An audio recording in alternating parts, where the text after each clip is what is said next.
Hi there. Hello. My name is Atlas, as in the Titan Atlas. I frequently also go by Coda Atlas. I've had a lot of free time lately, and I'm not really able to get out and around, so I figured I'd make this channel where I check out some of the best and/or most popular games to sort of solve both problems. Critique or backseat if you want, I've got thick skin. Also, feel free to give me recommendations for what to play next. I may not get to it immediately, but I've got a lot of free time.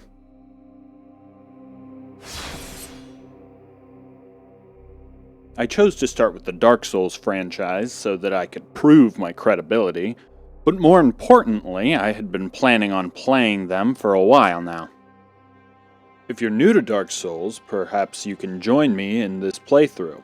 And for the FromSoft veterans, I know I'm not bringing anything revolutionary to the table, but if you're anything like me, watching someone play through one of my favorite games for the first time brings back all these feelings of playing the game again for the first time. With the objective of trying to show how a first-time player would interact with the game, I wanted to play through mostly blind, though we'll see how that goes. With that said, I am aware that sharing strategies and learning from other players was a huge part of how the original community developed, so I won't be too picky about it. I plan on playing through all of the FromSoft titles, so if you'd like to see that, make sure to join me on Twitch or subscribe. And without further ado, my thoughts on Dark Souls. It was good.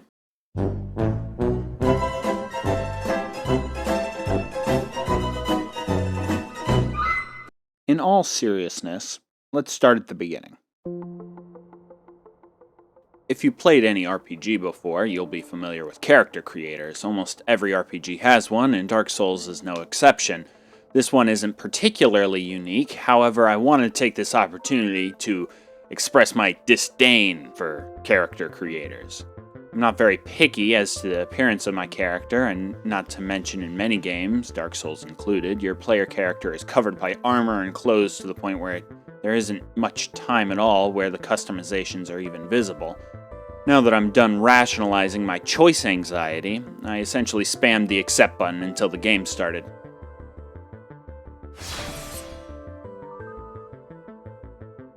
Now seems like a good time to admit that this is not the first time I've tried playing the first Dark Souls game.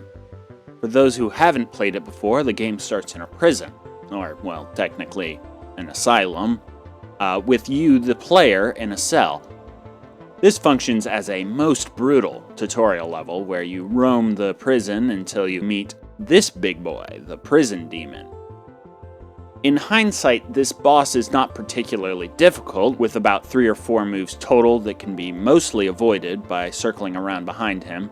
However, this fight would set the tone for the game. When first encountered, the player still doesn't have a weapon yet and are forced to run, and when you come back to properly fight, it's in a relatively small room, and his attacks always reach a little further than you'd expect, dealing enough damage to kill you in 2, maybe 3 hits. For the uninitiated, this boss serves as a filter of sorts, getting rid of those unwilling to learn from their mistakes, as well as teaching the determined. You may think this is where I got stuck before, failing repeatedly against a boss and giving up in frustration. No. You see, after this boss is defeated, I was released from the prison, proceeded forward up a hill. At the top of the hill, I get kidnapped and taken to a place called Firelink Shrine. In front of me was the ruins of presumably a church, and behind me was a stairway, and then an elevator that took me to a place called New Londo. Looking around the church revealed a graveyard behind it, filled with skeletons. These skeletons are tough and would swarm me quite easily. And in New Londo, there were initially a bunch of weeping undead that were easy to defeat, but soon there were many ghosts that were at the time seemingly untouchable. It was at this point that my first playthrough died, lost and confused, with both paths forward presumably blocked off. It wasn't until I had a conversation with someone who had played through every FromSoft game before, and he mentioned, if you turn to the right... Yep. Needless to say, I played the fool splendidly. With this new information, I started a new playthrough and made my way forward. Following this new path takes me to the Undead Burg, a ruined town filled with the undead. I started to develop a sort of pattern of play through these areas, killing every enemy I run across. I'd find a stronger enemy who kills me easily. I started only killing the enemies between me and this harder enemy to try and get past him faster. I'd finally beat him only to let my guard down and die moments later. In frustration, I would try to rush past the weaker enemies and then die from them. Rinse and repeat until I get lucky enough to make it to a bonfire. With this method, I continued through the Undead Burg, slowly approaching the imposing tower. Meanwhile, I thought to myself, this seems like a boss room. When I reached the top of the tower, it opened up to a long and wide pathway atop the wall, which was just screaming boss room. However, since nothing immediately happened, I took the opportunity to look around, finding a ladder near the doorway I had just left. And since a ladder was much more appealing than a boss fight, I climbed up the ladder. There were some undead archers at the top, which resisted like a wet piece of paper, but that was pretty much it. On the side facing the pathway below, the parapets were destroyed, which I didn't think much of at the time. Since there wasn't much else to do, I doubled back down the ladder and continued down the path. About halfway between the towers, the boss music kicked in.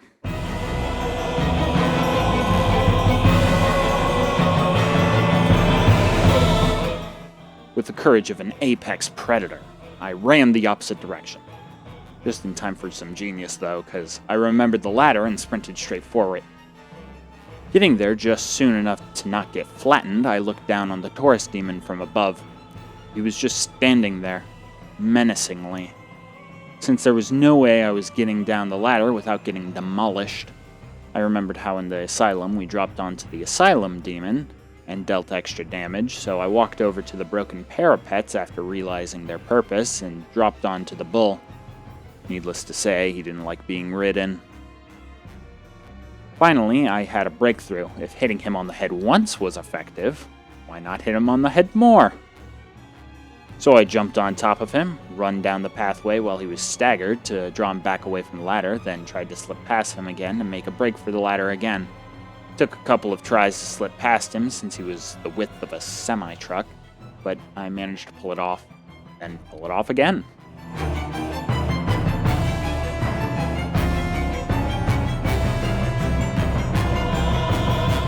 Carrying on down the pathway, I found this man, Solaire, a real man's man.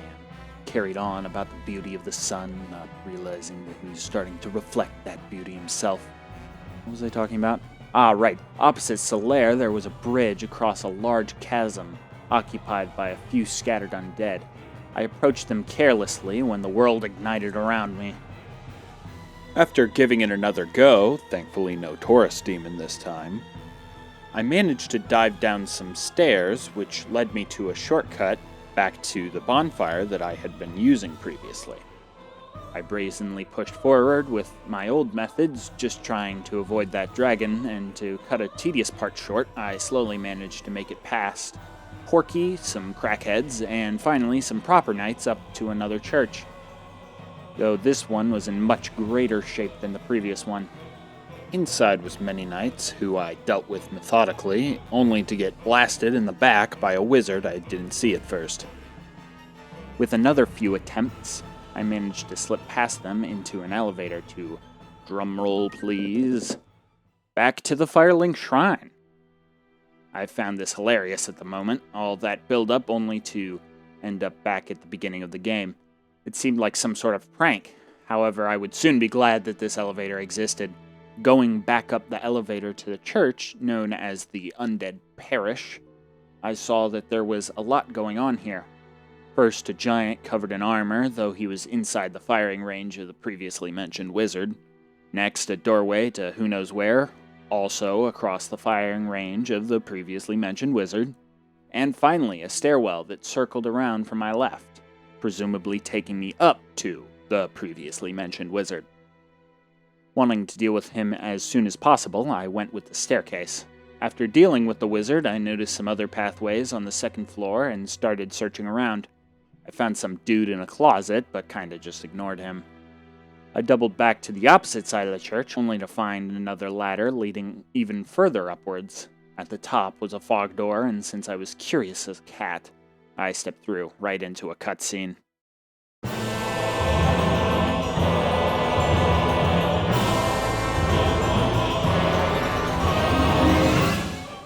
The gargoyle, needless to say, wiped the floor with me this first encounter. Wiped me so hard I decided to go do something else. First thing I did was go and finish off the giant on the ground floor of the church, and then I went to re-explore the graveyard behind the church at the Firelink Shrine. I don't know if I was just that much stronger compared to my first run, or perhaps I just know what I'm doing now, but the skeletons were much more manageable compared to before.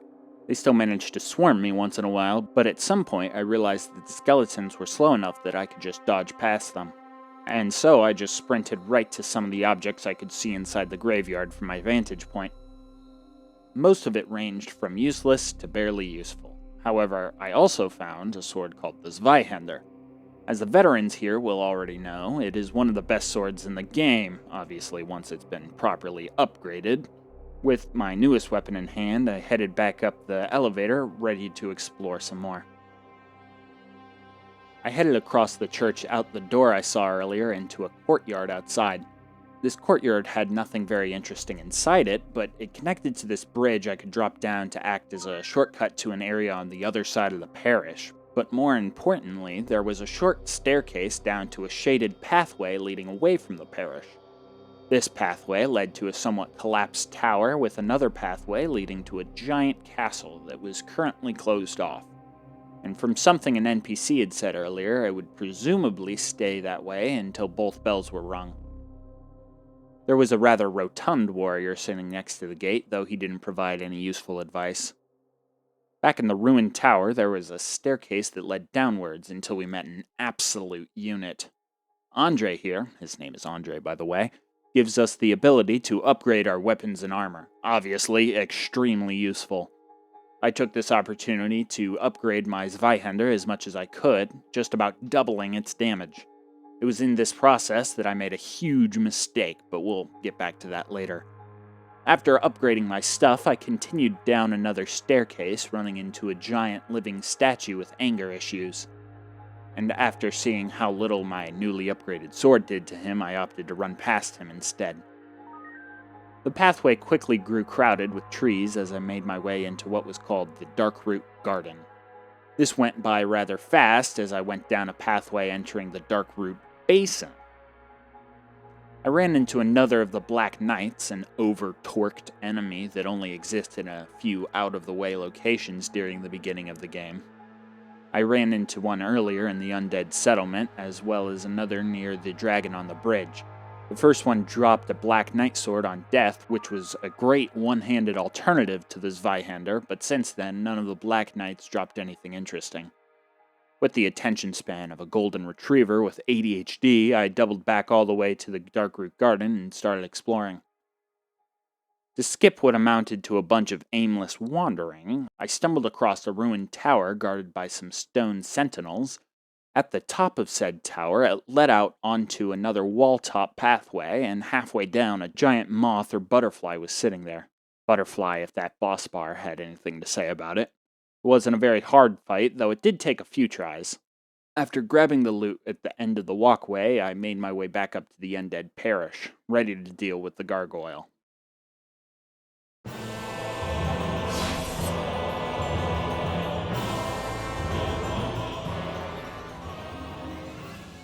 As I started attempting the boss, I noticed a few things. First, I noticed that I received 10 Estus flasks instead of the usual 5 whenever I rest at the Firelink Shrine. For those who don't know, the Estus flasks are the main source of healing in the game, and so doubling the total heals I could use was very useful. Additionally, I started to learn the gargoyle's pattern. I managed to get him down to about half health, and then a second gargoyle came alive. This one had already lowered health, but this was still very not cool. And finally, I noticed that a heavy attack from my Zweihander would stun the gargoyle if I hit them with it. This stun was just long enough for me to wind up another attack. With this information, I cook up a strategy. I go after the first gargoyle, stun-locking him, and finish him off just in time for the second one to arrive. I then go after the second one, with no major issues.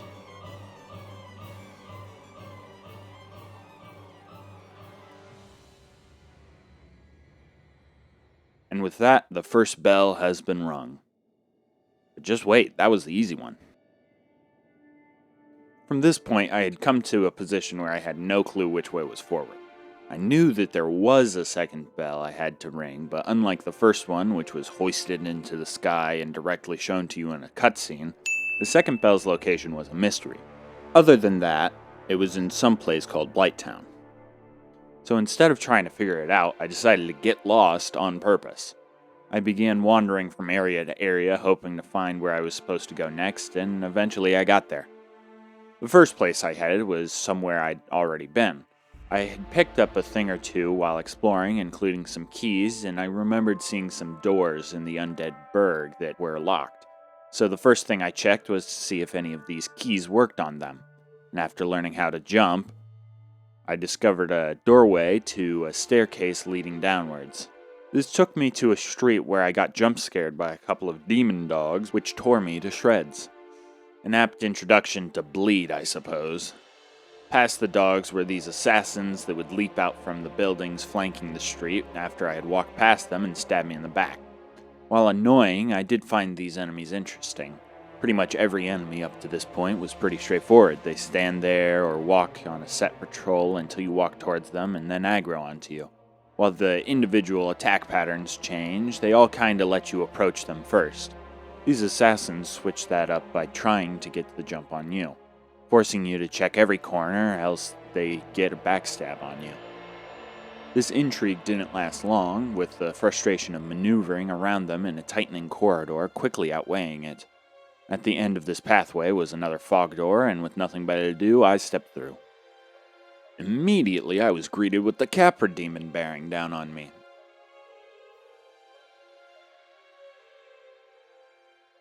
Anyway, I started making my way back to the Darkroot Basin since I remembered that fork in the road from earlier and that I hadn't explored half of it. After finally getting back to it, I went left this time. On this path, I saw something shiny, so of course I chased after it. This was a crystal lizard, which drops special upgrade materials for special weapons. Very useful. What is less useful is the way this lizard sprints away from you at top speed the second it sees you, usually off a cliff of some sort. Moving along this cliffside path, eventually it opened up to a valley between two cliffs filled with trees and these crystal abominations. Past everything else, I could see a waterfront which I headed towards. As I got closer, massive water jets came through the trees, almost one-shotting me. With some difficulty, I made it to the other side of the trees, revealing a massive hydra spitting water jets at me and occasionally lunging at me. I dealt a minuscule amount of damage, and after chasing the hydra out into the water, I fell to my death off an underwater cliff I couldn't see. Taking it as a bad omen, I began to look at my other options. Back where the cliffside path emptied into the valley, across said valley, was a tall tower with a door at the bottom. And checking the door revealed that I had already acquired the key at some point, letting me open it immediately.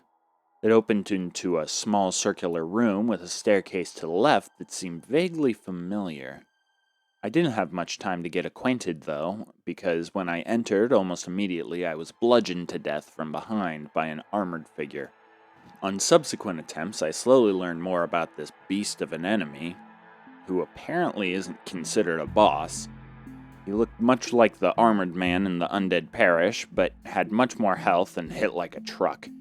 That said, he was slow, attacked it fairly predictably, and I had already bailed on trying to beat two other bosses, so I was here to stay, or at least until this guy was dead.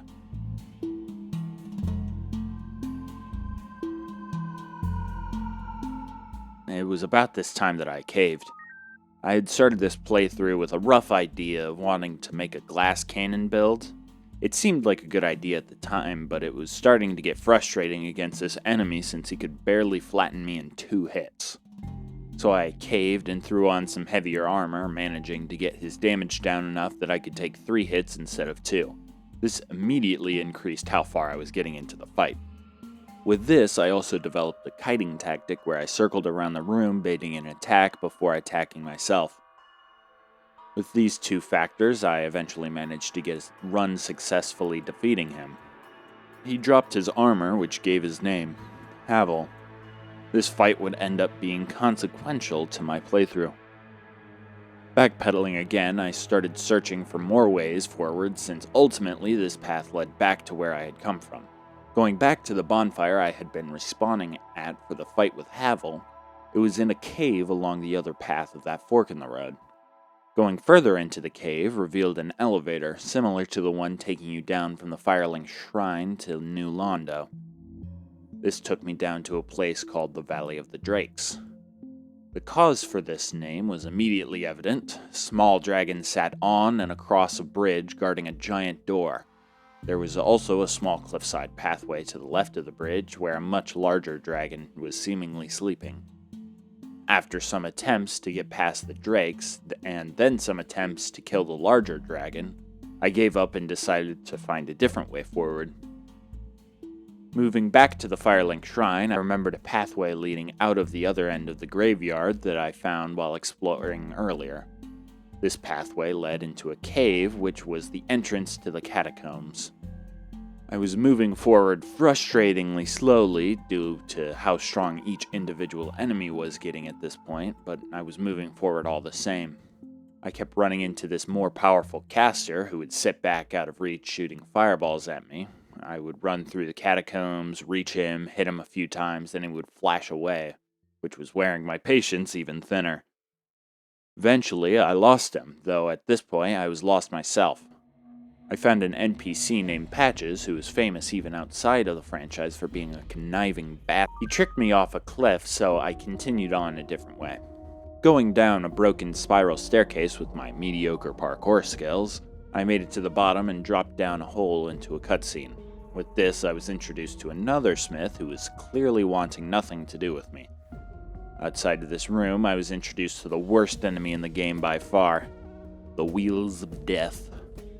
Their hitboxes are insane, catching you and stun-locking you while shredding you to pieces. And if that wasn't enough, unless you dodge it at just the right time, they'll turn on a dime to catch you all the same. I found that the only way to consistently dodge them was to wait until they started rolling and then running perpendicular to their path, which is easier said than done considering how they come in what seem like massive swarms. Once dodged, they were easy enough to dispatch, but when there's 6 all coming at once, good luck getting the time to do so. Eventually, I just ran past them to the right and into a ravine. This ended in a drop down into another cutscene and a room filled with candles.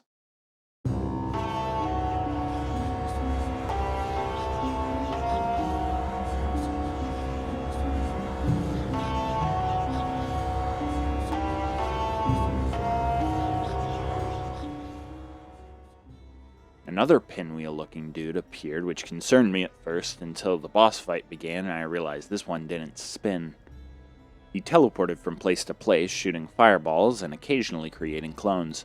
He went down on the first attempt, which was refreshingly easy in stark contrast to the hell of the Wheels of Death. Leaving this room, I entered the Tomb of the Giants, which was dark, like real dark. I couldn't see where anything was. I wandered around for a while, eventually getting domed by a giant skeleton. This sent me all the way back to the smith's room, and not wanting to be completely blind for the foreseeable future, I chose to start looking for a way out of the catacombs. Heading left this time, I found an abundance of pinwheels, but I also found a door leading out of this ravine. This door was guarded by a black knight and also a few archers. I kept slowly making my way there and then trying to methodically take them out. It worked eventually, but I was drained at this point. Felt like every step had to be fought for, which just wasn't worth it. So it was time I started to change my methods. Moving forward, I generally just ran past enemies unless they were physically blocking the way forward. This worked wonders. It was initially rough since I was being a lot less careful, but I was immediately slipping past loads of hard enemies without much issue. But since I was still lost in the catacombs, I was mostly running around like a chicken with its head cut off. It took a while, but as I sprinted past confused skeletons, I started to recognize more places and slowly escaped the catacombs. With all my directionless wandering, I had made less than significant progress, defeating only Havel. Oh, and I suppose that pinwheel guy. Although my wanderings did bring me lots of souls and upgrade materials, I felt that I should make some real progress, so with the freshly leveled stats and upgraded equipment, I made my way back to the Undead Burg one final time.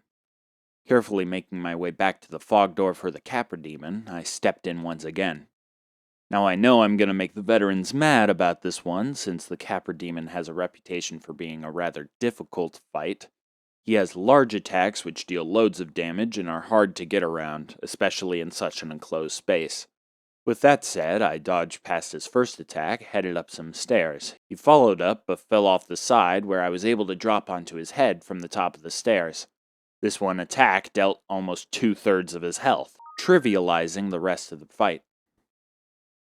I'm pretty sure that wasn't supposed to be able to happen, but I'm not complaining. The boss dropped a key, and so I started looking around the arena for a door. I found it outside his arena next to a bonfire. That would have been useful to know before the fight. Oh well. This doorway leads into a sewer beneath the undead burg called the Depths. I explored for a short bit, but then moved on to something else I wanted to do real quick. In my journeys, at some point I picked up a bow and some arrows. I had heard that if you deal enough damage to a dragon's tail, you'll receive a weapon, so I headed back to the bridge between the undead burg and Parish, where the dragon was waiting for any opportunity to roast me. However, there is a ledge on the underside of the bridge where he won't attack you, but you can manage to hit his tail. So I sat there, shooting arrow after arrow at its tail. Just barely before I ran out of arrows, it dropped. It seemed good, but even after upgrading it, it just wasn't better than the Black Knight sword or the Zweihander, which I had been switching between. Slightly miffed at the waste of time, I headed back to the Depths.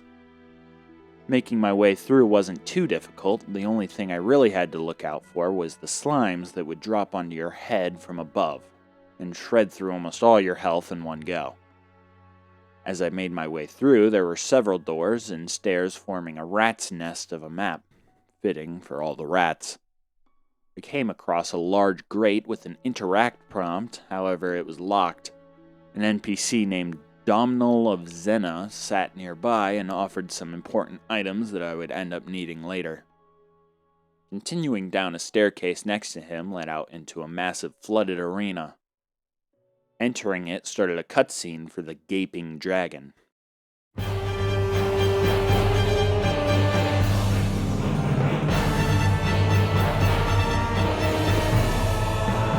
Aside from being nasty looking with its entire chest being a mouth of sorts, this boss wasn't too absurd.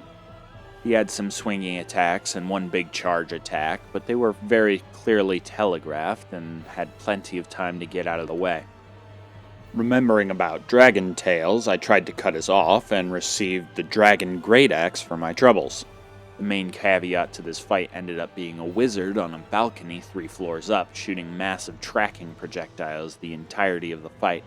Frequently, I would dodge an attack by the boss only to get blasted by the wizard, or vice versa. With that said, the fight only took 1 or 2 attempts, so it wasn't too difficult. The dragon dropped a key, so I doubled back to the door from just a moment ago and headed through into Blighttown. I was led down into a new color filter where it seemed everything wanted to poison me. That said, the exploration process was much of the same. Blighttown was a heap of wooden structures all piled on top of each other in no coherent way. The one advantage it had in terms of navigation was the fact that it was built onto the wall on one side and was open to the air on the other. This acted as a compass of sorts. After you make it to the bottom of the structure, you end up at a shallow lake of who knows what, which poisons you when you walk in it. Not wanting to stick around, I found a makeshift elevator leading to another set of buildings that started to head back up. At the top, there was a tunnel, and going through the tunnel led back out to the Valley of the Drakes. And on the other side of the ravine, there was another elevator which took you up to New Londo. At this point I realized, or perhaps maybe this was just the first time I thought about, I'll talk about it more in my final thoughts, but it amazed me just how connected everything felt. To wrap everything up, that I started with my wanderings earlier, I made my way back to the Hydra. I felt confident enough, and so I started making my attempts, and it went much smoother this time. While the Hydra's attacks were designed to feel random, there was a structure to them that I could take advantage of, or I should say had to take advantage of. Remembering my fall into nothingness on these attempts, I was far more cautious about not charging the Hydra body and waiting for the heads to get in reach. There were two main attacks, the lunge attack and the spit attack. When far away from the Hydra, it only uses the spit attack, and while you're close to the Hydra, it mainly uses the lunge attack, though there is some randomness to it. I needed the lunge attack to be able to deal any damage, so I stayed close, running back and forth in the shallows trying to bait it. With this, I was able to get it down to one last head. However, there was a little detail about the lunge attack. While it looked mostly random, each head had a specific path that it would take. This made the first few heads easier because I knew where they were going to be. However, the last head took a sort of hook path. This kept it much closer to the body and made it so that only a tiny portion of it could even be reached without falling off the underwater cliff. And that tiny portion was super far away. I tried sprinting over to it with every lunge, but it wasn't really working, so eventually I shifted around the Hydra, maxing out how much it could turn so that when it lunged, I was right there waiting.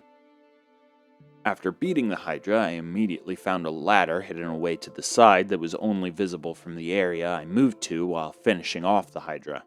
This ladder led to an area in the Darkroot Garden that was filled with ghost-looking enemies and was blocked off from the other side by a doorway. It was unlockable but required farming 20,000 souls. No time like the present. With the door unlocked, I started to explore some more. A bridge over a small gap led me to another new area that had slightly harder enemies, but much of the same. And over a final bridge was a fog door. Through the fog door was a massive circular graveyard with a large grave in the middle.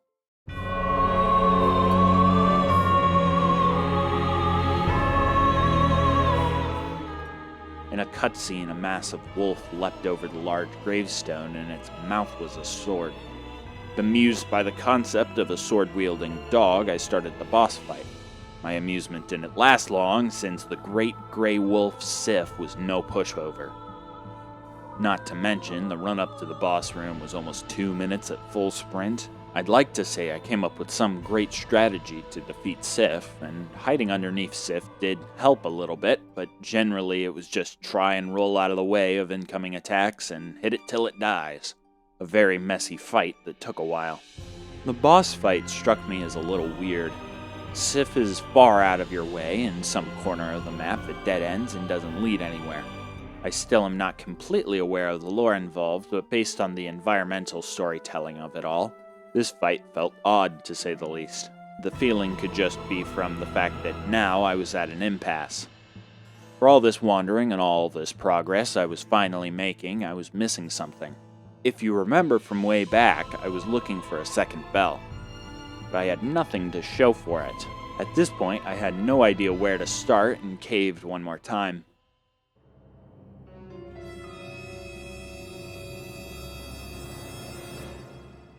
For this playthrough, I wanted to finish the game completely blind. However, at this point, I was so lost I didn't know where to start. So I finally, unfortunately, cracked open the wiki. And perhaps as punishment, this is when I realized my mistake all that time ago. To give you some context, there are many items that get dropped by enemies, but the most frequent of items are the soul items, where once consumed, the soul items turn into souls that can be used for leveling up or upgrading. Bosses drop special soul items that provide a large number of souls as well, though there are some other uses, but that doesn't really matter right now. Because there is one more type of soul item. These are called Firekeeper souls. There's this lady trapped behind some bars underneath Firelink Shrine who can be seen on your way to New Londo. She's called the Firekeeper. She doesn't do a whole lot until you bring her one of these Firekeeper souls. When you bring her one, she upgrades the amount your Estus Flask heals you. Needless to say that this is massively invaluable. And it's also needless to say how massively stupid it would be to effectively throw it away by consuming it, thinking it was another boss soul, and getting practically nothing from it instead of using it to upgrade your Estus flasks. Moving forward, the second bell was located back in Blighttown. If you continue straight past where you find the makeshift elevator, you come to a mound covered in large spikes with the entrance to a cave at the top. This cave is long and looks like it's built out of webs, which makes sense as we reach the end of the tunnel to meet Chaos Witch Quelaag.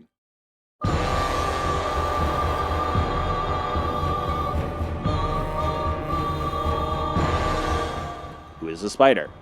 I guess she's got an arachne thing going on? Once again, this was a rather easy fight. Perhaps due to how much I've been not progressing in a straight line, I've gotten slightly over-leveled. Either way, I just stuck to her side as she rotated and stabbed her over and over again. Afterwards, the bell was in the room behind her, and I had finally completed my goal.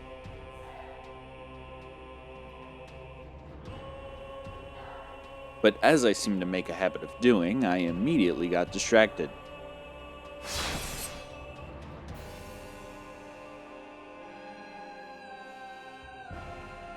After meeting Quelaag's sister, I carried on into the demon ruins. They were filled with lava, as well as a massive giant who seemed to be dripping lava. Taking a pathway to the right leads around to a rather precarious bridge, and then around a cliffside over to the giant. He didn't seem to care about me, so I walked past him for now, finding a set of clothing on top of what looked like an altar. As soon as I picked it up, the cave starts to shake. I turn around to find that the giant was now very interested in me. Apparently, his name is Ceaseless Discharge, which sounds more like a medical condition. However, I don't really have time to laugh since he starts to drop a river of lava on me. And I suppose he gets the last laugh, because these hitboxes are absurd. There is very little dodging taking place. There is hitting him and then running in the other direction. Eventually, I check the wiki, and there's a way to get around his crazy hitboxes by dodging down these stairs. I hardly consider this cheating, because this boss is cheating already. It's not like this makes the fight easy, only possible. Once taken down, most of the lava drains out of the chamber. Down at the bottom of the chamber lies about 10 Taurus demons. Not exactly what I expected. However, at this point in the game, I'm dealing so much damage that it only takes 4 or 5 hits to deal with one of them. So it is simply a matter of baiting one at a time and then using the large amounts of space to my advantage to dodge their attacks. After dying, unlike most enemies, the Taurus demons don't respawn either.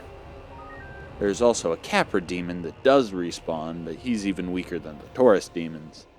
And on his first death, he drops his cleaver. Around this time, I ended up heading back to the surface to investigate the results of ringing the second bell. Since the castle near Andre had been opened in the cutscene after ringing the second bell, it seemed like the place to go next. Next to where the castle gate was now open, the rotund warrior was nowhere to be seen. Entering Sen's fortress, sitting on 20,000 souls, I figured that it would be fine. If I check it out, maybe grab some souls lying around. It was not fine. I lost them all and forgot to record it, just to put icing on the cake. Most of the danger in this area was hazard-based, not so much the enemies. There were these lizard people, but they were rather simple to deal with most of the time. And there's a pit full of these demon statues, but it might as well be a roundabout floor of death than an actual enemy. That said, there was a ladder up to the giant who opened the door to the fortress. The hazards, on the other hand, there were swinging axes, rolling boulders, and lots of thin ledges. Basically a free climber's dream.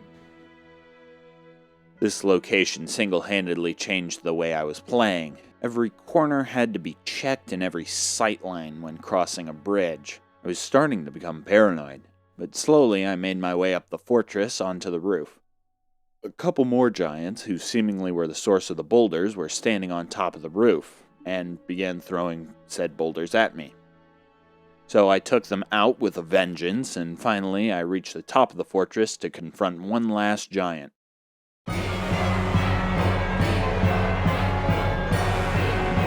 This one was armored and armed to the nines.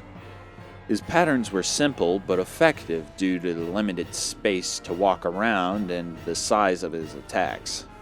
It gets a little hard to dodge when an axe head larger than you crashes down where you are standing every few seconds. His size didn't hamper his movement much either, smashing down with his feet and fists as well. But at this point, I had started to get a rhythm for combat in this game and had enough health and healing to slow down the death counter. In not much time, he went down like the rest. With some snooping around the arena, a cutscene started where a few bird-like demon monsters, kinda similar to harpies, swooped in and picked me up over a wall.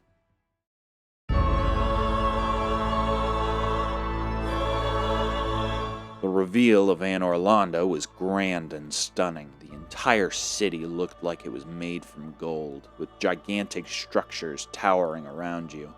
Even the doorways were grand compared to everything we've seen so far. And look at these statues. Never mind, let's not look at those statues. After deciding to slip past them, I started looking for my way forward. Across the way was some more statues guarding a staircase, but at the top of the staircase was a golden fog door, giving a message about needing something to unlock it. Doubling back, there was another bonfire and NPC, but nothing more this way. Finally, I approached an outcropping that was obviously the way forward, and I was avoiding it so I could check the goodies on the side paths. It was an elevator that traveled in a circular path, for who knows what reason, opening out to another gargoyle. How far we've come. After clearing the path, I began looking around. The end of the walkway clearly looked like there was a shortcut that would open up after taking some side path, and around the side of the building with the elevator was some stairs leading to nowhere. I was lost again. At this point, I was getting frustrated because within a couple of hours of having to use the wiki to find my way to the second bell, I was already stuck again. Determined to not use the wiki again, I abandoned Anor Londo for now. Instead, I went to explore New Londo. At some point, while looking through my inventory, I read the item description of the transient curse. I had avoided it before because getting cursed sounds like a bad idea, but the description mentioned that it made you able to attack the ghosts in New Londo. So I headed that way with some curses in hand. I'll stop. New Londo was everything that Anor Londo wasn't. Where Anor Londo was bright and looked like it had just been built, New Londo, ironically, looked like it had seen a few centuries being drowned in water. I made my way through slowly, finding locked doors and then blocked paths, either with rubble or water. I found a lot of useful items, but the way forward eluded me. I doubled back and made my way over to the demon ruins again. Around this point, a change in my gameplay was beginning to occur. Long gone were the days where I slowly and methodically made my way forward to each new objective. The bonfires are few and far between, and the trek between them is filled with many enemies that gave me essentially no reward while risking death every encounter, and wasting my Escus flasks at the same time. Instead of such a slow method, I recognized that all the enemies worth introducing to my sword were fairly obvious, so I would sprint from objective to objective, rolling out from under the attacks of the mob, looking for items sitting on the ground, chests with loot inside, and bosses to vanquish. It wasn't foolproof, but it made area traversal much faster, and if I found a chest behind some enemies, I would slow down to take them out, but otherwise I was running around like a certain blue hedgehog. Finally, reaching the demon ruins again, I pushed forward through many Capra demons and another Taurus demon, only to find another golden fog gate with the same message. Completely clueless now, I started making my way back up to the surface when I realized in Blighttown that I had never made my way around the Poison Lake to check the perimeter. So I started searching, finding a few items and chests, but then I found a message on the floor. I haven't mentioned it until now, but throughout the game there are many messages left on the floor by other players. These don't really do much inside a mostly offline run, but they can occasionally point out a clue, and so I read them as I find them and ignore them if irrelevant. This message, however, pointed out a false wall inside a hollow tree. This led to another chest, but there was another message behind this chest. There was a second false wall here. This was a mistake. Following the path led to the inside of a giant tree with what looked like another tree growing inside it. The branches of this inner tree formed a makeshift pathway downwards. I began jumping from branch to branch and found some of the crystal lizards from earlier, enticing me downwards. There was an outcrop where some giant lizards sat. They had some sort of debuff fog attack, but I cut through them and moved on with my life. At some point, I died due to how difficult the platforming in this game is, and respawned at the top of the tree. This happened a few times. Each time, I would get rid of the lizards I find and keep making my way down. Eventually, I stumbled in the gas of the attack from the giant lizards and received the debuff. It removed about half my health. This is fine, I thought, believing that the effect would go away on death. But a few minutes later, I died again, but my health didn't come back. I ignored it for now and kept attempting to get to the bottom. This was my second mistake. Eventually, I was successful. I made it to the bottom and out of the tree. This led me to a giant underground lake and giant trees leading off into the horizon. Actually, quite awe-inspiring. Perhaps this is why I made my third and greatest mistake. As I looked around, I found a hydra sitting off to one side of the beach and a bonfire off to another side. Thinking, oh, let me kill this hydra too. I went and sat at the bonfire, and my fate had been sealed. But before we get to that, I started dealing with the hydra. I don't know if having about 40% of my health was just that much of a debuff, or if this hydra was stronger than the first one. But it took way more tries this time. Took a little getting used to the arena as well, due to the much steeper slope. But with enough effort, the hydra couldn't stand against me. Exploring the rest of this area revealed another section of beach leading away from the entrance. It started to thin out and wind back and forth, and eventually leading to the inside of a stump of one of these giant trees. To my surprise, inside was sitting a dragon.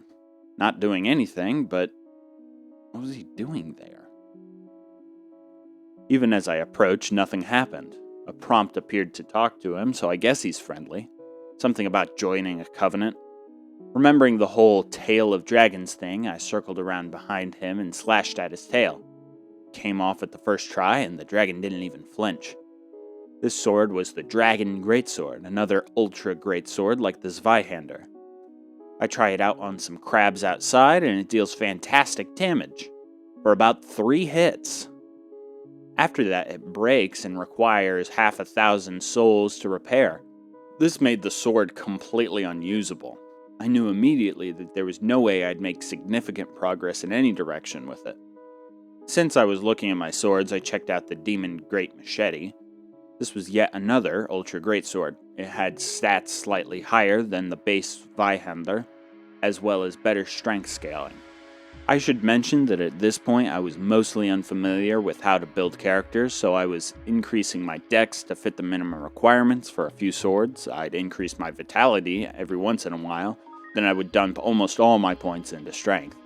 This came in handy since while two-handing, that put me over 50 strength, which is the base requirement for the Dragon Greatsword, allowing me to try it out, and realizing how useless it is. Additionally, it meant that I was dealing more damage with all Ultra Greatswords. I leveled up the Demon Great Machete as much as I could to compare it more accurately to the Zweihander, and while several levels below, it dealt similar damage already, so I decided to make it a point to fully level it once I got the materials required. But the time had come. As I was exploring the Ash Lake, I noticed there wasn't a clear exit anywhere. This meant that I would have to backtrack through the giant tree. Remember that curse effect from earlier? Yeah, I was still hanging around.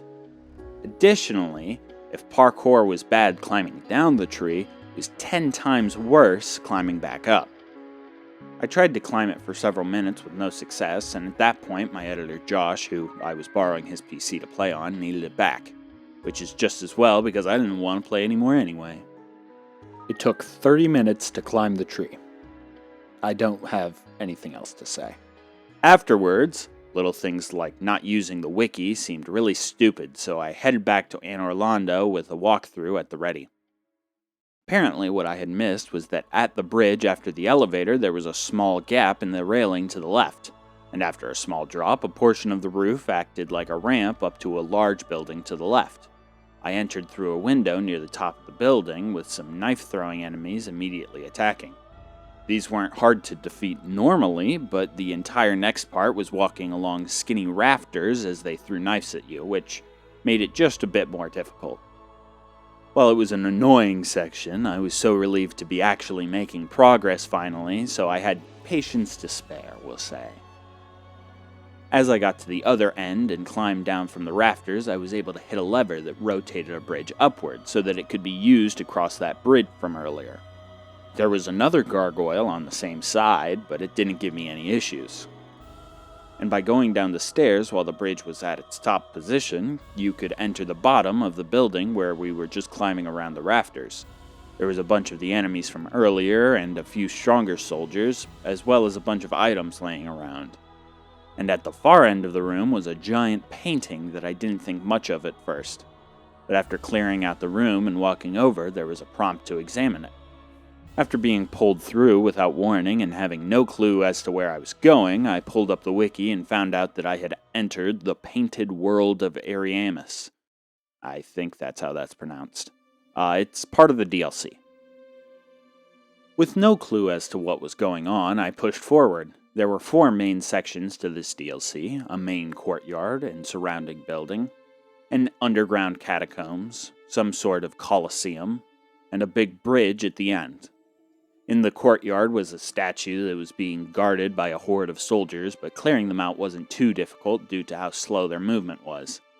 In the catacombs were those spinning wheels of death, so I ran through looking for items a few times, then simply avoided it for the most part. The Colosseum was covered in these giant bird enemies that would occasionally fly and were difficult to deal with on stairs, but were otherwise fine. Finally, on the bridge was another one of these ancient dragons blocking my path, much like the one in the Valley of the Drakes. This boss was almost like a puzzle boss instead of a standard boss, where any form of normal attack would put you in extreme danger. The boss only had about 2 attacks, and each attack had very specific conditions for activation, as well as very specific openings. The breath attack was the main attack that the dragon would use. However, if you attacked where the head was, the breath attack would come faster and would be harder to dodge. So the trick that I used was to go attack the claws while the head wasn't there, and whenever the head moved over to start the breath attack, I would retreat and then head to the other claw. This gave me plenty of time to dodge the attacks, as well as a decent window to get damage in. Occasionally, the dragon would throw a claw smash attack at you, but the windup was rather large, and so it was rather easy to avoid. The process was slow, but after whittling down his massive health pool, I could finally cross the bridge. At the other side was a giant woman who asked me to leave. And so I did. Back in Anor Londo, I began finally making my way to the far side of the bridge to a giant building with many guards. The front door was locked, so I ended up going around the right side.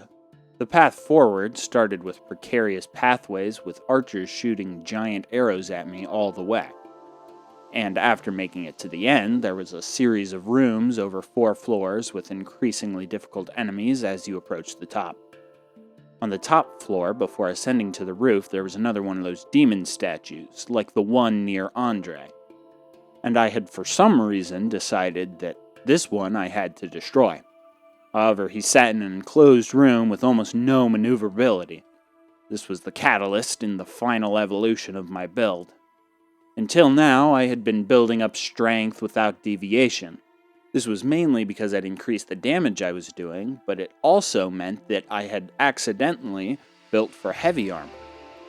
Until now, I had been using very little armor, just enough to offset elemental effects, but with little mobility anyway, I decided to throw on Havel's armor that I had received after beating him, as well as equipping a shield alongside my sword. Thanks again to my over-torqued strength, I was able to one-hand my Ultra Greatsword. However, I was not quite to the level where I could use Havel's shield, so I held off for now. I pushed forward again with little resistance. I found it easy to deal with enemies when I could just barrel through with my new heavy armor. I got to the roof and through a passage to the main chamber of the palace? Cathedral? It was hard to tell. Kind of a mixture of both. Before attempting the boss, I wanted to find a shortcut so that I didn't have to deal with all those enemies each time I attempted the boss. The massive door at the front of the building couldn't be opened from this side either, so I continued looking until I found a pathway on the opposite side that I had come in from that led outside. This allowed me to open up a gate on the left side of the big door that shortened the trip back significantly. With caution, I stepped through the door.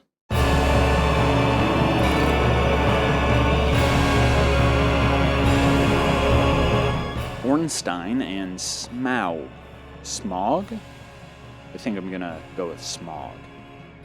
They form the classic complementary combo of a hard-hitting slow boss and a fast-moving, slightly weaker boss.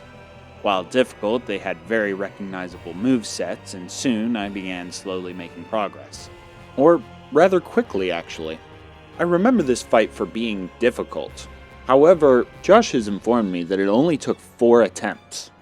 I suppose to give a brief synopsis, after killing Ornstein, Smog smashed his body with his hammer in a cutscene, which in turn gave him a power-up.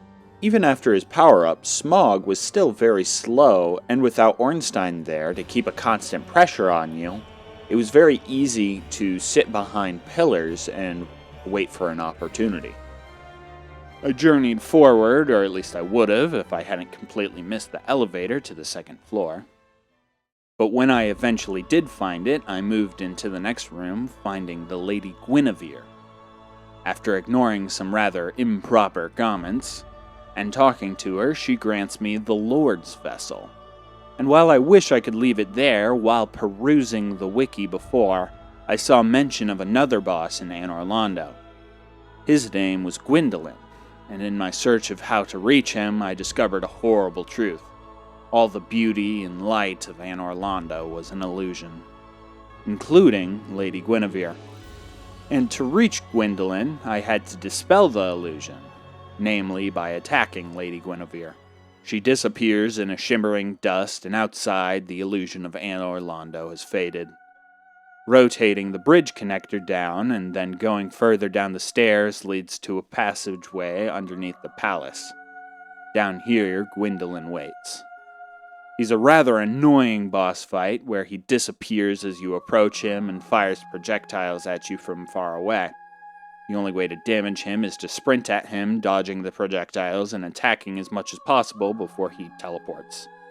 I eventually ended up using a shield that blocked almost all magic damage and then rushing him between attacks. It wasn't too difficult, but I don't think it was worth losing the beauty of Anor Londo.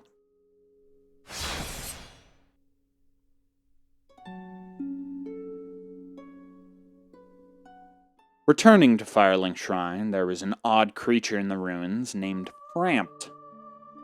He talked about kindling and the Lord Vessel and some other stuff. Most of it flies over my head.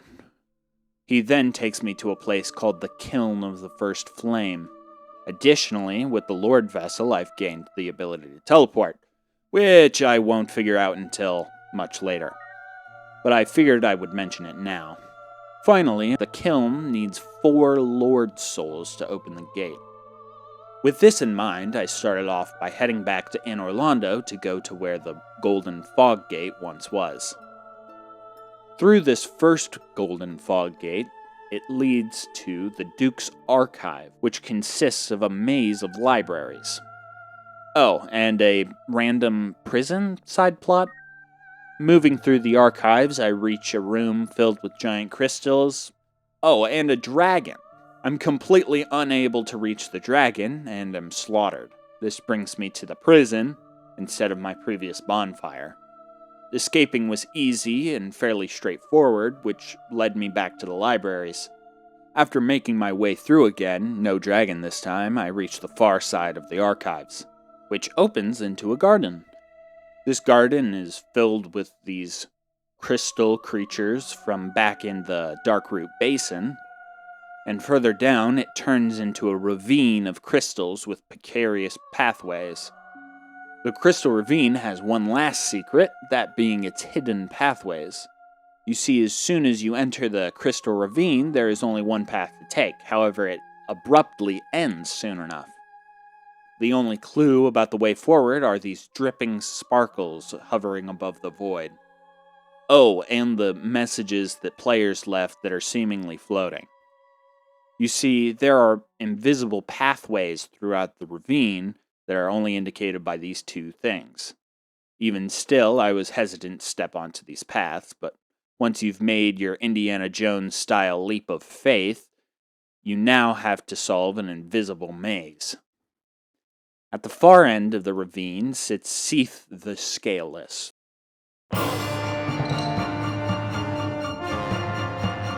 The fight essentially consists of running in, attacking, and then running away. But before you were able to damage him, you had to destroy some sort of immortality effect by hitting this crystal. But the worst part is that every attempt meant sprinting back through the invisible maze again, making this take quite a bit longer. But afterwards, I had obtained the first of the 4 Lord Souls. Next, the other Golden Fog Gate in the Demon Ruins was calling my name. I beeline for the ruins, finding another boss waiting for me, the Demon Fire Sage, which was essentially just the Asylum demon from before, with some added fire effects. So they went down without any issues. And continuing forward, there was yet another boss waiting for me, the Centipede Demon.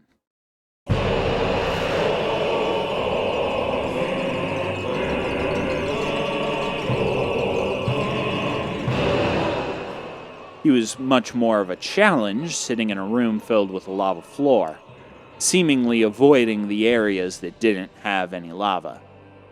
If I could hit it without bursting into flames, I would probably have no issues, but he seemed predisposed to not give me that opportunity. Either way, it only took a few attempts, so it is what it is. It dropped a ring called the Orange Charred Ring, which would become invaluable for the next area. The Orange Charred Ring drastically reduces damage taken from lava, and the next area, called Lost Izalith, had almost every floor covered in lava. Even with the ring, most of Lost Izalith consisted of running from solid ground to solid ground, avoiding the lava.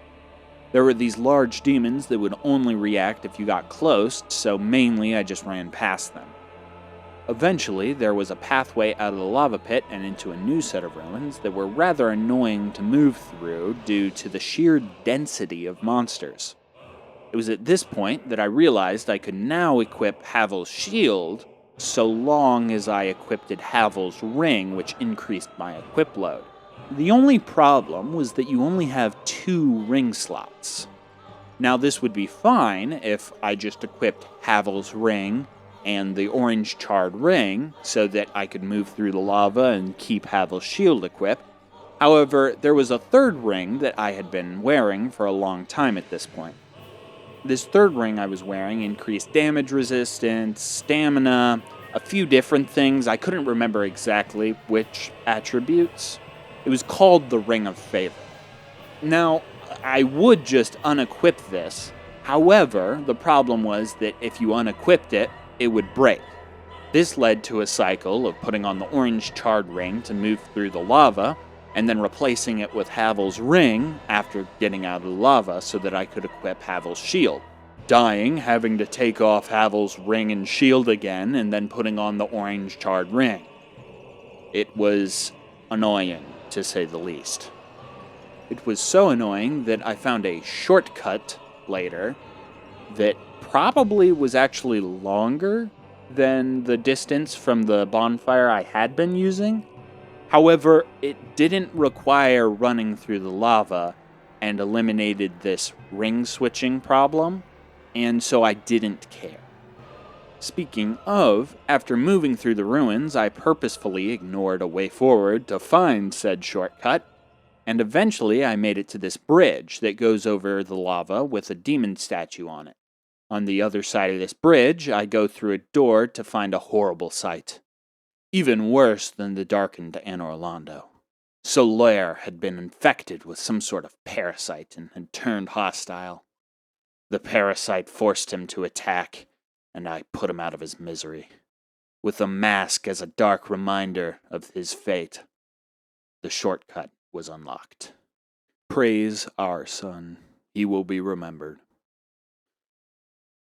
Turning back to go to face the area boss so that I can leave this dark memory behind. We start with a long slide.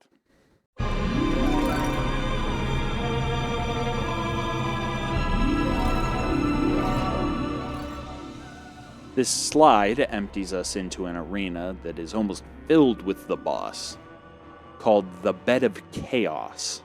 It is a giant moving tree that will readily slap the life out of you. It took a while to figure this out, but this is apparently a puzzle boss, where there are only 2 orbs you have to attack on either side of the room. After the first one is destroyed, the floor of half the arena falls away and the attack frequency increases.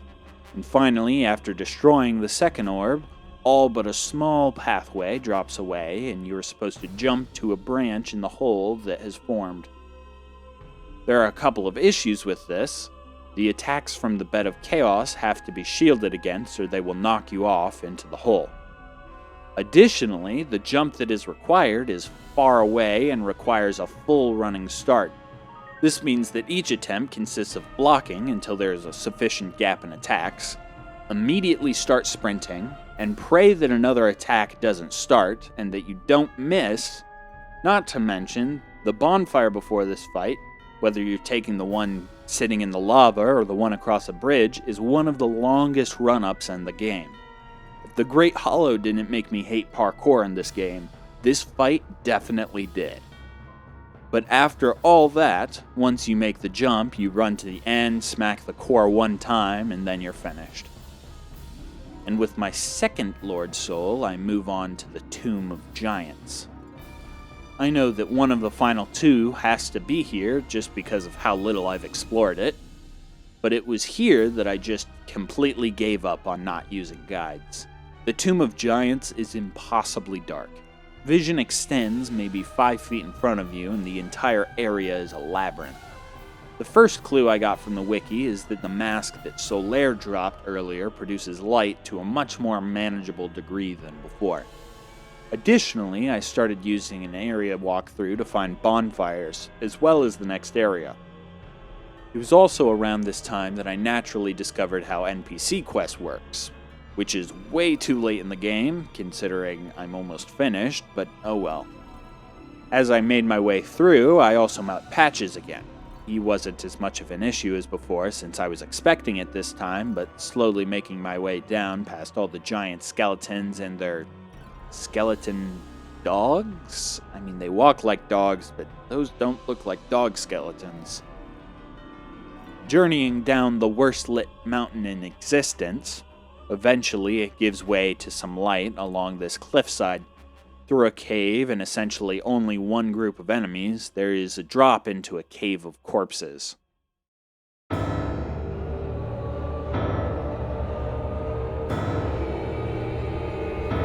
Gravelord Nito is the boss here, summoning waves of skeletons with the occasional dark magic attack, but with Havel's armor and shield, nothing really scratches me.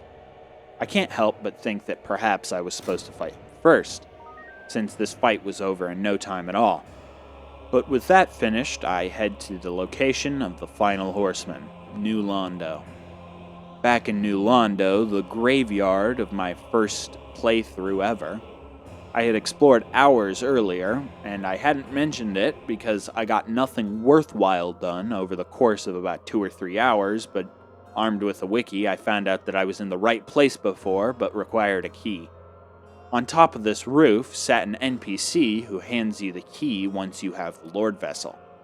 Amazing how it feels like hours just went down the drain. With this key, I can access this pathway to open the floodgates, keeping all the water trapped in here. With the water gone, I now have access to the lower portion of New Londo. I initially, once again, try to ignore the wiki, hoping to find the boss for myself, but fail and come crawling back. Apparently, the way to the boss is by jumping into this bottomless pit. Who would do that naturally? Like, seriously, it's just a jump into nothingness. Who would think that's a good idea? Anyway, the final of the four lords is called the Four Kings. Fitting, I suppose. I was confused at first because only one guy was there, but after a minute, another showed up. Each of the four kings is on a timer and spawns in at the end of that timer, which is convenient for me. If I get rid of each one before the next one spawns, I'm only ever dealing with one at a time. This isn't a problem since I currently have an almost maxed out demon machete, and it hits like a truck. So with the boss fight reduced to spam the attack button and press forward, it ended fairly quickly. And now, with the four Lord Souls in hand, I am ready to kindle the kiln of the first flame. But I wanted to get sidetracked one last time. See, the Demon Machete was currently upgraded to plus 14. It, like many other weapons, had a maximum of plus 15. And since I was about to enter the final fight, it only seemed fitting that I should max out the weapon that got me a good chunk of the way there. There was only one problem. The upgrade material required was a Titanite slab. It had only a few guaranteed ways of getting them, most of which required quest lines, which we all know how that turned out. I had gotten a hold of one before, but had used it to get my Zweihändler up to plus 15. This meant that I was going to have to farm enemy drops. The highest chance of getting it was by farming Dark Wraith Knights, who are commonly found in newly opened Lower New Londo. Each Dark Wraith Knight had a 0.21% chance, normally, to drop a Titanite slab. There was some ways of buffing your luck, but at maximum these odds were still roughly 0.5% per night. The route I ended up using had about 12 knights on it, which meant that it was about a 5% chance of getting the slab every run. It ended up taking 2 full hours to farm it, with each run taking about 7-ish minutes, but I did get it eventually. Finally, the time has come to light the kiln.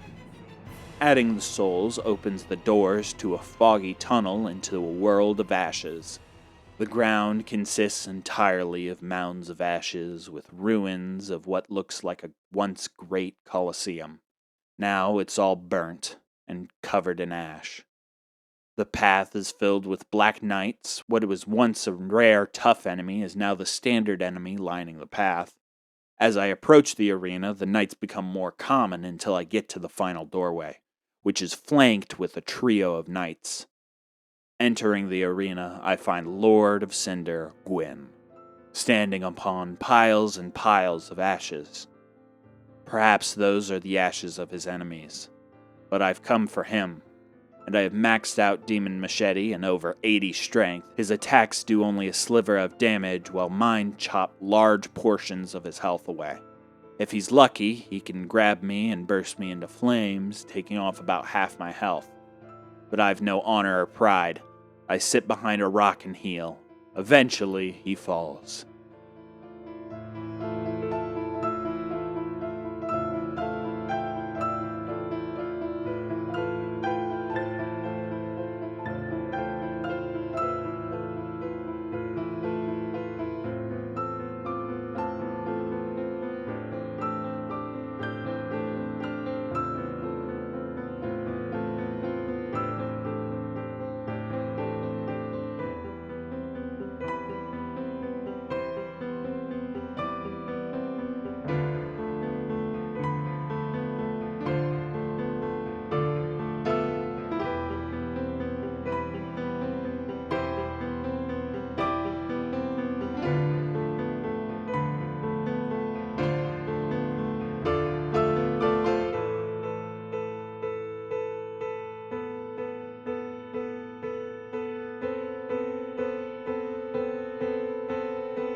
Before I get to my final thoughts, I have a few things. First, my editor Josh asked that I mention the fact that I played this entirely on keyboard and mouse.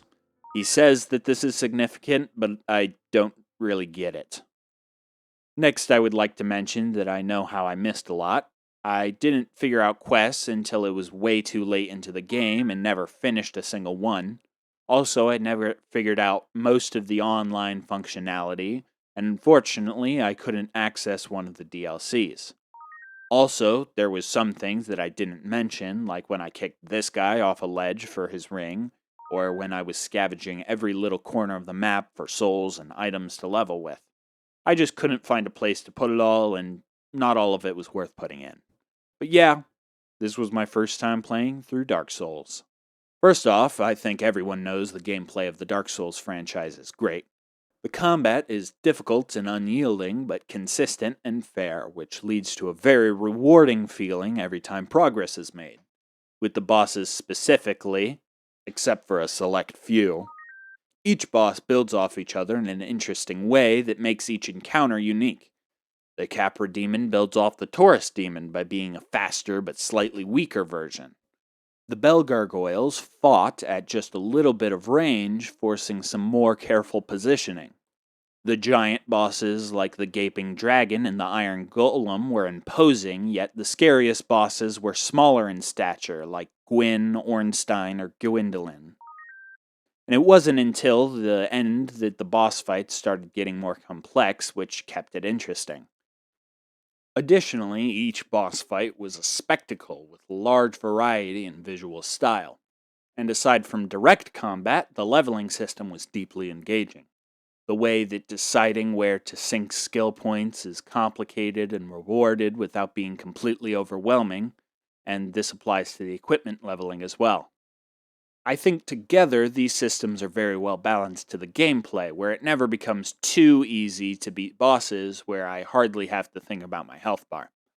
I do think the equipment side leveling, where you can change the attributes, is a bit more intimidating. I didn't really talk about it in my playthrough, but there's a whole system where you can change the attunement, and that shifts damage to different buffs and debuffs. Very complicated, but it isn't forced upon you, and it isn't so extremely better that the standard upgrade path is pointless. More a little min-maxing if you know what you're doing. Combining these to create a build was really engaging, where I had to be thinking about how to proceed up until the very end of the game. As you saw, if you made it this far, I went from the most ill-conceived glass cannon build into a proper heavy build, though I'm short a little vitality. But I wasn't forced into it. I could have toughed it out and suffered through each boss fight, but I would rather spend a little effort crafting the build, and I wasn't handheld through the process. I got the Zweihander just randomly, and chose to use it simply because it dealt more damage. And I upgraded strength so that I was able to wield it. There was no explanations on how builds work, just some items with required stats and some scaling attributes. And that was all I needed to figure it out. This is in stark contrast to games like Skyrim, whose leveling system is rather underwhelming, where the skills are really the point and the level is rather meaningless. Or an MMORPG where the skill system is so complex it takes several video essays to figure out what you're even looking at. The way my playstyle changed throughout was also interesting. There was an element of growing in experience, but there was also preferences based on mechanics. For instance, I started using armor because I got the experience of poison and had to reduce its effects. But I found that rolling in this game is quite weak, so I didn't even bother on focusing on light builds. I also realized while fighting Havel that the difference in winning a battle can only be a few HP. If that HP means you can get hit one more time, have time to heal, have time to trade one more blow. Havel really was just my personal trainer in this game. Though I'm not really sure how he'd feel about my playstyle at the end. Once I was able to wear all of his armor and his shield, I began just holding up the shield and sprinting forward. No one could touch me. It was like I was a bulldozer. Outside of the gameplay, the soundtrack was impeccable. Each boss theme fit the fight amazingly. The tourist theme was frantic, fitting his dropping in and cornering.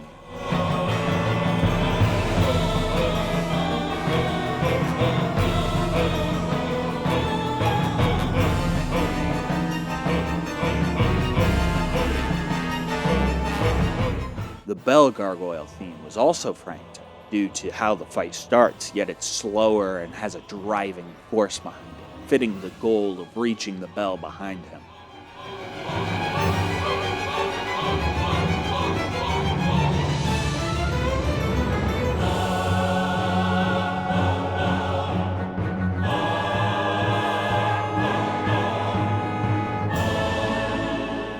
The Pinwheel theme is reminiscent of an Indiana Jones soundtrack while he's raiding tombs, which in turn fits the setting of that fight.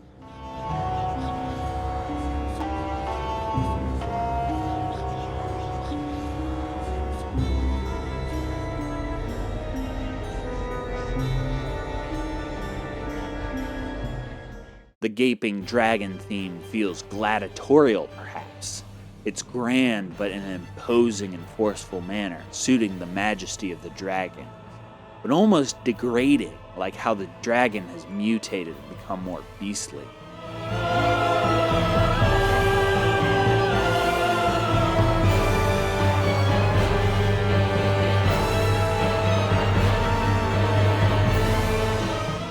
My Quelaag fight lasted all of 30 seconds, so I only listened to the theme afterwards. And the vocals are haunting and imposing, fitting for the entrance to hell.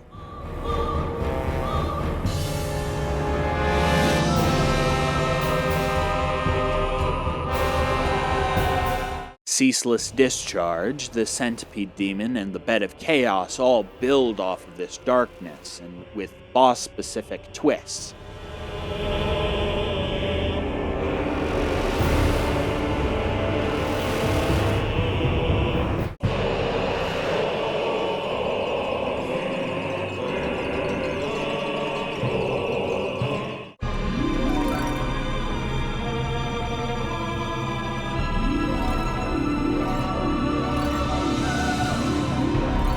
The Four Kings theme is frantic, implying the rush of trying to beat each one before the next arrives.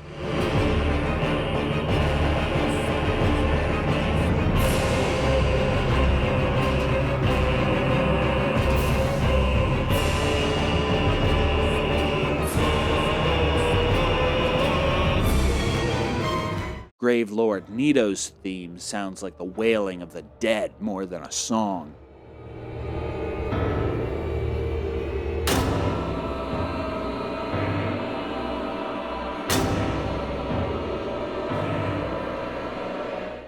The Ornstein and Smog fights were amazingly grand and gave the feeling of glory and honor far beyond any of the other fights.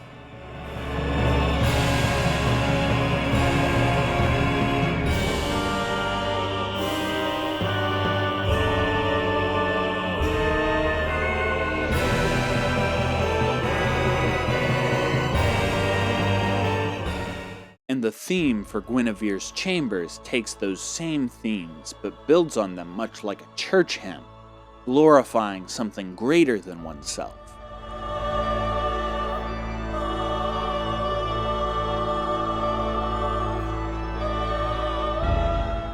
Sif's theme is slow and sorrowful, but still grand, echoing the mourning Sif, but recognizing the grandness of the one in the grave.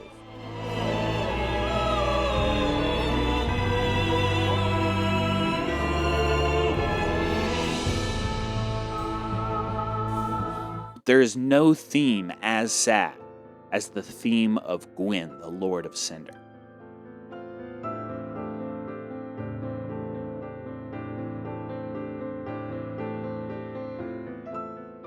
This song, all the way at the end of the game, is why I want to know more of this world.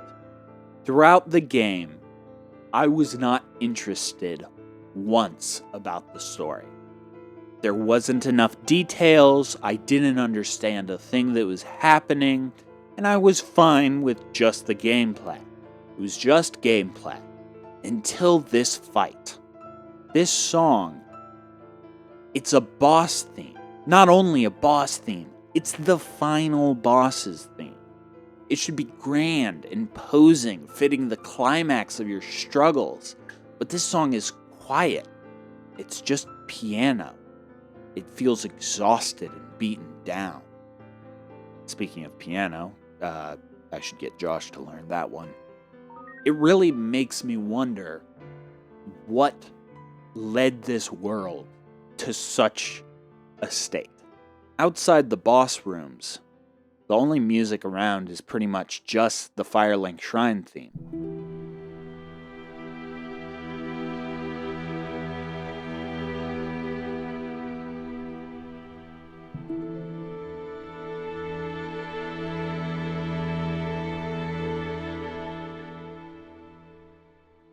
It's quiet, definitely not cheerful.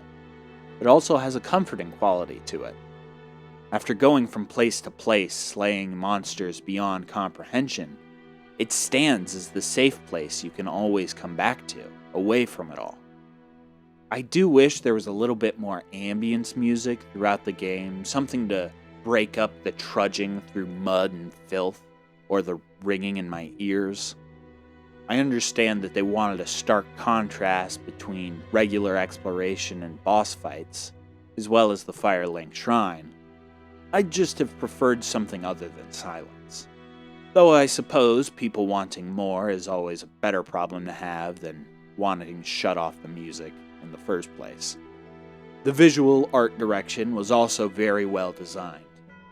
Even with nearly 15-year-old graphics, the art style shines through. Each area felt separate and unique. No area felt like a rehash of another. However, this didn't make them feel disjointed. In fact, the world felt remarkably connected.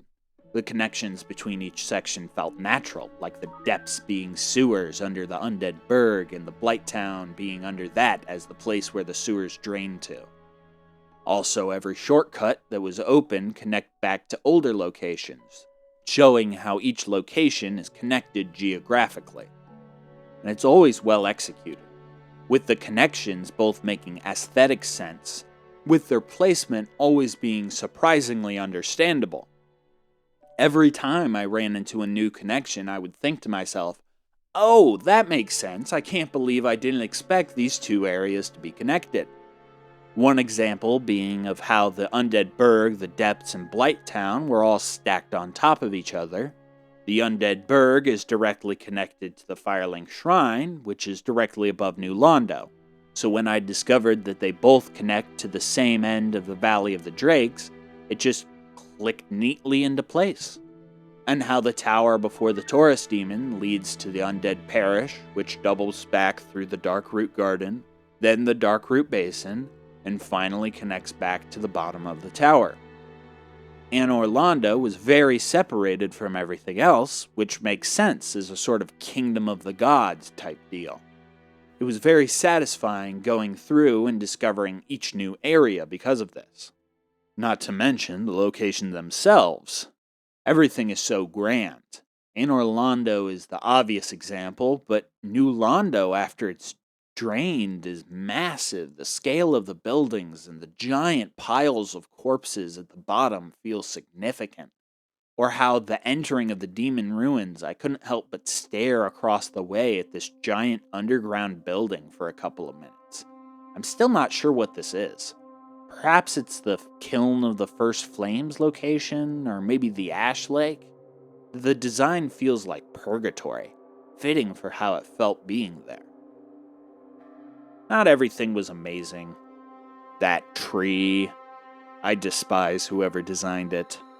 And the Bed of Chaos was just so poorly done, which is only emphasized by the 2 to 3 minute run-up each attempt. I've already been playing through Dark Souls 2 and 3, and I am so glad that it has become standard to have bonfires close to the bosses. In addition to the poor parkour, sometimes the pathway discovery method is just too abstract. I can accept that I was oblivious to Miss Quailag's domain, But the ramp up to the roof in Anor Londo, or how you're supposed to open the floodgates in New Londo? And why does the Tomb of Giants have to set Gamma to 0? Comparing the locations to the next games, while you can have whatever preferences for the locations themselves, both 2 and 3 are far more intuitive when it comes to map flow and location discovery. I'm not going to knock it too hard. This was FromSoft's first big success in the genre, and a winning formula can always be improved upon. But those moments specifically were not so fun. And my final complaint before I shut up, I'm not a fan of the storytelling.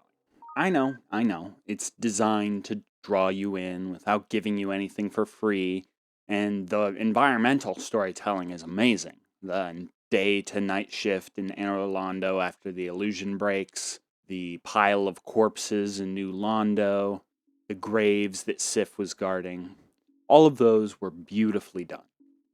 But I had next to no idea what the main plot was the entire time.